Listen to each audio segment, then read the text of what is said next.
Hi, I'm Josie Thompson. I'm the CEO of Wise Advocate Enterprises, and today I'm very excited to announce the launch and release of my new book, a collaboration with Art Kleiner, Strategy and Business Magazine Editor-in-Chief in the US, and Dr. Jeffrey Schwartz. He's a research psychiatrist at UCLA. It's called The Wise Advocate, the Inner Voice of Strategic Leadership. In this book, we go on to describe the 4 key patterns that we've observed in most decision makers. And these key patterns of mental activities are actually connected with specific brain activity. And cultivated with repetition over time, these habits can be embedded as new practices in leadership and decision making. Essentially, the 4 patterns are, in a nutshell, the lower ground leadership, which is basically executed by and driven by emotion, instinct, and it's really immature leadership. We don't suggest you cultivate that anymore.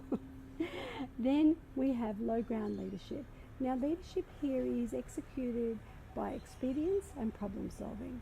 There's a place for this. Then there's high ground leadership. Now you're starting to deploy different regions of the brain with different mental activities, including the executive function, including mentalizing, including applied mindfulness. And we go into all of these aspects in details in the book. And this is where your decision making is more informed by complexity and by empathy. And then ultimately, we have the higher ground.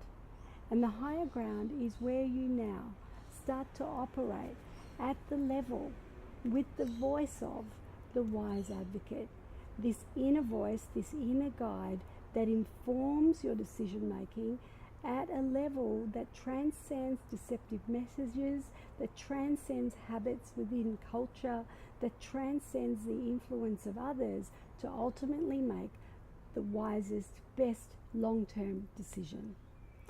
So, if you're interested in cultivating your own inner voice of strategic leadership to ultimately become the voice of the wise advocate in your own communities, check it out.